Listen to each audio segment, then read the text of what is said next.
Hi, my name is Thomas and you're watching Casual DIY channel. In today's episode I will be reviewing my table saw from Evolution, Rage 5S. Check out the video.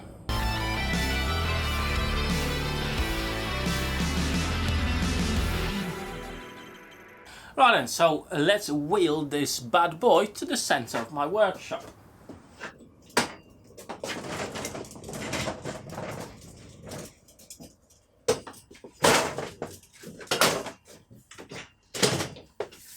So I had this saw for just over 1 year, and in this video I'll tell you all about it, what I found that went wrong with it, what works, what doesn't, and if I had any major issues with it. So hopefully this will be an interesting video for all of you that actually are looking for a table saw of this sort and if it's worth getting or not.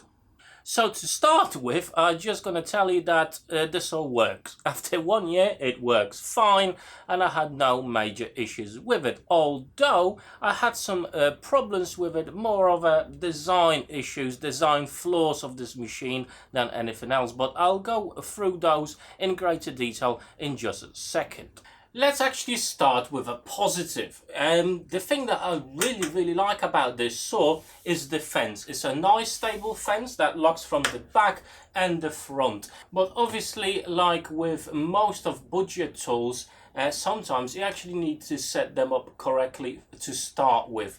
But it's actually quite easy to fix. At the top of the fence you've got 2 bolts here that actually hold the whole piece together, and you can undo them to set them up correctly for your blade to make sure it's actually true, it's straight to your blade, which is obviously very important to make a safe and accurate cut. One thing that is really annoying me about this machine is the clearance plate.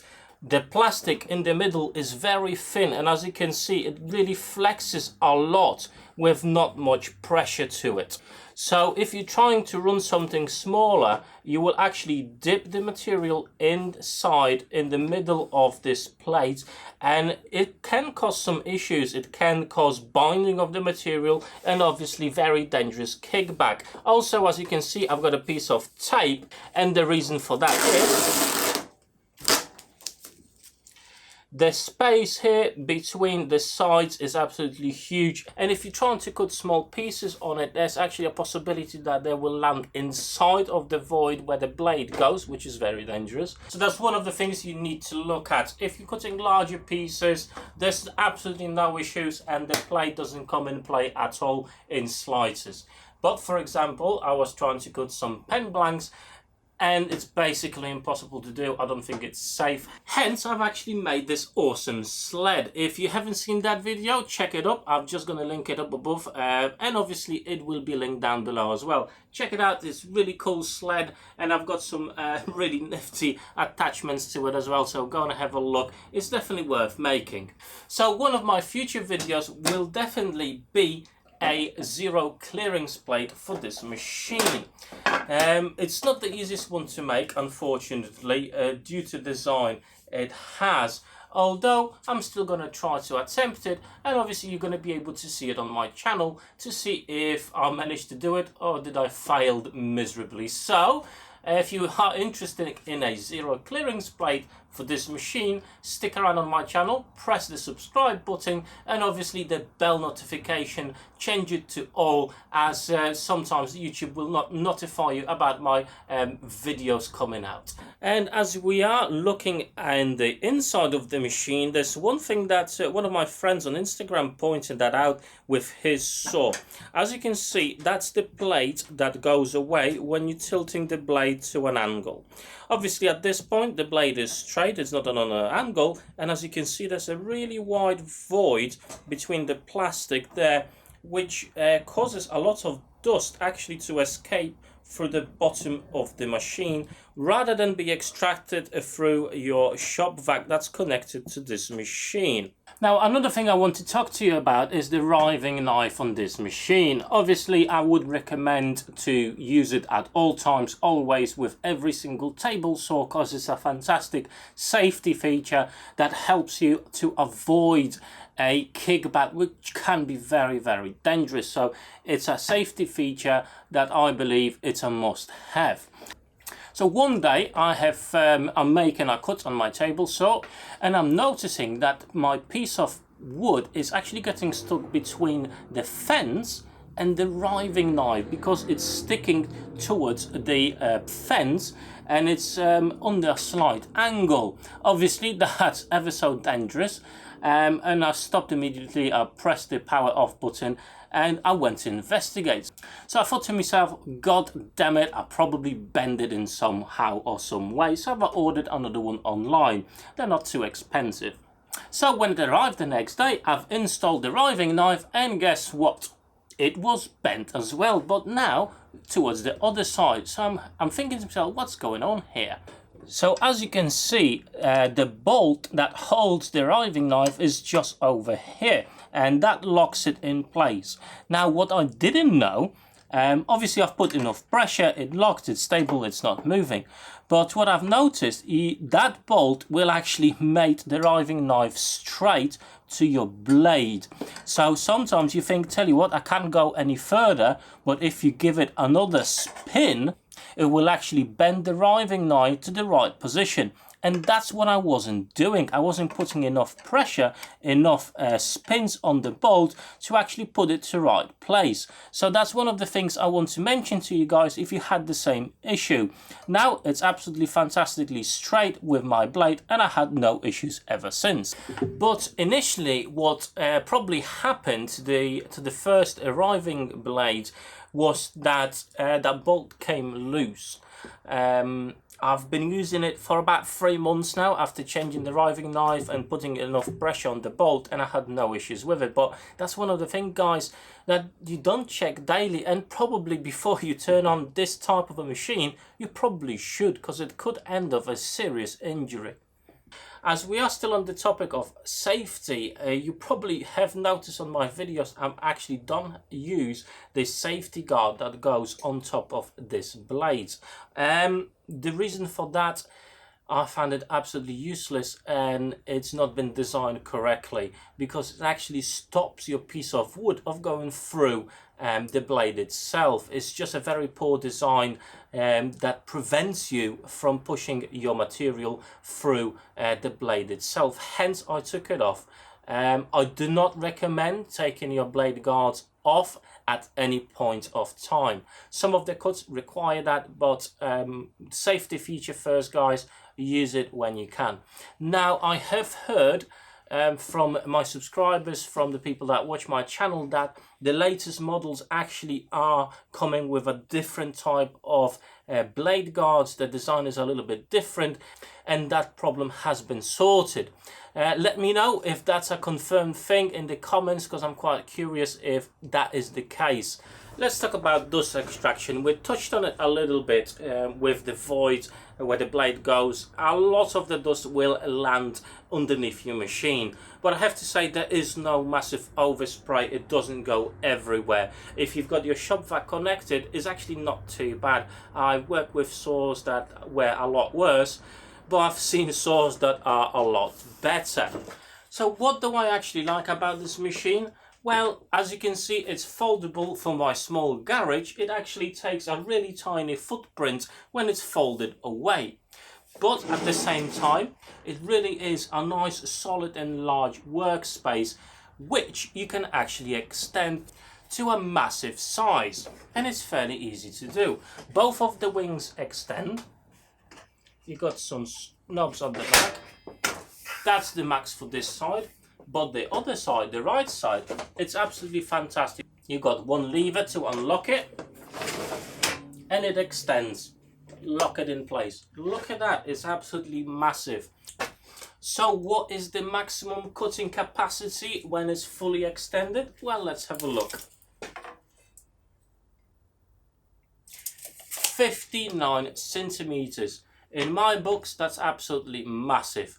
And I've tackled many large projects with this particular saw, and that's one of the reasons I really love this saw. It gives you a lot of flexibility in a relatively small package and a good price tag. Another thing I want to talk to you about is the mitre gauge that comes with this machine. It's solid, it's not perfect. When you put it in, there is a slight wobble there, which can be quite problematic. But most of the budget saws, I think they've got the similar issues. I'm not sure about the DeWalt, Makitas and all that, because I've never worked with those, because I can't afford them. But I would imagine the lower price tag tools will have the similar issue. It's not massive, it's workable, but it's definitely there. Now, another cool feature that this saw has, you can unlock the mitre gauge in, and then you can release the sled. And this is a fantastic feature that none of the budget saws will have, and not many of the upper scale, more expensive saws will have either. I think that's a fantastic addition to this saw. But in eyes of many customers, I've actually coming out as a lucky one. I've heard a lot of horror stories about these machines, and I do feel sorry for those guys that actually bought this table saw and had those issues. Although from another side, Evolution has got really good customer services that needs to be praised. The support is fantastic, and if you've got any issues with your tools, they will help you, they will sort it out for you. So you can be safe from that perspective. But saying that, I really heard some bad stories where the table was absolutely bent, the blade was absolutely out of square, and it was so difficult to get it to the right position, and a few other issues where the fence was bent. I think it's one of the things that comes, it's a bit of a risk for any tool you buy, because not every single unit will be properly checked by somebody in the factory, and as we know, these machines are made, I believe, in China, so you have to take that into account, that you may be an unlucky person getting this machine and it may have some issues. So my personal thoughts about this machine, it's definitely not perfect. It could get a lot better with some really simple amendments, especially to the clearance plate. That needs to be addressed. It's just not good enough. There's too much flex in it, and that needs to be changed. But other than that, yes, it's not perfect. It's got its own gripes, but I really like it. I like working with it, and I feel safe using it because I know it's sound. I know I've checked it. I know it cuts straight right down to the millimeter. Where if you live in the UK, you can actually pick it up for just over £200 sometimes on sale, and at that price tag, this saw is absolutely a bargain, and it's a hell of a tool that you can utilize to most of the needs in a DIY workshop. But unfortunately, that's not the case in all the countries like Ireland or mainland Europe, where this saw can reach up to €600, and I don't really understand why the price tag would go so high. At that type of money, I would probably consider something else like a DeWalt or Bosch. Obviously, you have to consider the features. This machine gives you a lot of features with the table that extends so much that you can easily break down a full sheet of plywood or MDF just using this saw. It also comes with a sled, which is a fantastic addition that I've been using on so many occasions. It's easy to set up and it works really well. But there is an important issue that you have to consider before buying this machine or any other Evolution machines. All the Evolution tools, all the Evolution saws have got a lower RPMs. So this particular table saw is 2,500 RPMs. So it's very slow, comparing to a normal saw that will have probably between 6,000 to 9,000 RPMs. Now, why is that? It's because the tools from Evolution come with multi-blades, so they can cut through metal and obviously wood. And that's the problem. As a normal DIY, that's actually quite a good idea, especially when you work with reclaimed timber, where there may be some nails or screws or anything like that that are hidden in the wood and you've not seen them. You will not destroy your blade, it will actually cut through. Fantastic. But unfortunately, the variety of blades that are offered by Evolution is just not there. You've got the multi-blade and you've got the wood dedicated blade, which I've done a test of, and you can have a look up here. The link should be over here, and obviously down below in the description. Check it out. The difference between the multi-blade and the wood dedicated blade is actually not that great. They're not the best. You will not get a fantastic cut with these. It will be fine, but it definitely will not be perfect. And as we all know, the types of blades are different for a reason. So you're going to have your 60 or 80 tooth blades, and you're going to have your 20s and 40 tooth blade.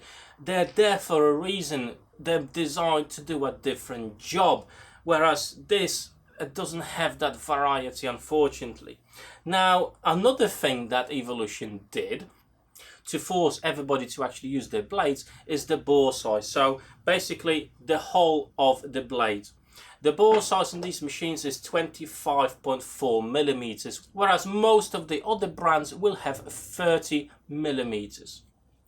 And on top of it, as mentioned before, because the saw's got lower RPMs, it's actually very hard to find a blade that is designed in that manner, in that way. Most of the blades will be designed for the higher end RPMs, between 6,000 to 9,000 RPMs.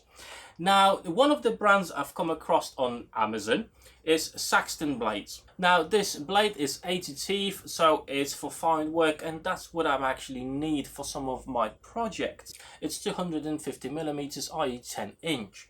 Now, the bore size on this is unfortunately 30 millimeters, but you can pick up on internet a reducing ring, which I've got. They're not expensive, you can get them fairly cheap. Now, a couple of things. I have heard that if you change in the original blade to a non-Evolution blade, you may end up in voiding your warranty. How true is that? I'm not sure. Now again, I'm not sure how different blades could perform with this table saw with regards to the difference of RPMs. And obviously using a reducing ring on the blade may come with some health and safety issues in itself. So this is one of the things that you need to consider before buying this machine. Will you be okay with the dedicated blade, or will you risk and buy a reducing ring and a normal blade that you would use on any other saws?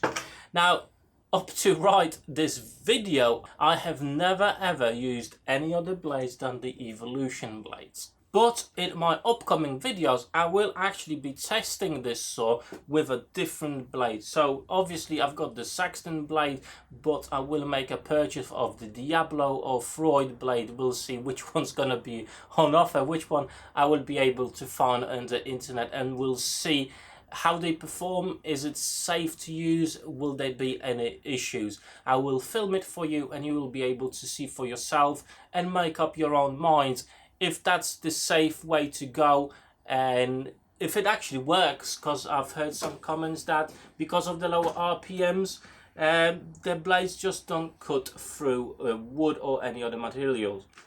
So if you want to check that out, obviously, I've mentioned before, subscribe to my channel and push the bell notification, change it to all, so you don't miss that future video.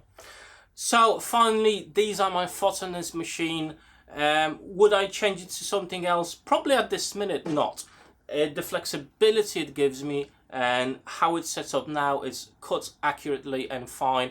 I've got no issues with it. Yes, it's not perfect, but for me, and considering the price tag, I can't see anything better on the market. You may disagree with me, which is absolutely fine, but me personally, it's a tool that I really like having around in my workshop, and I feel safe when using it. If you're new to my channel, there may be actually a few videos that you could be quite interested in transforming a small space like this to a really feasible workshop. Like for example, this flipped up workbench, or some clever storage for larger tools. I've got a full playlist of all those projects. It should be right over here, so go and click it, have a look through those videos, as some of them are actually quite cool and may be an inspiration for you as well. So have a look. But for me, that's all. Thank you so much for watching. Until next time.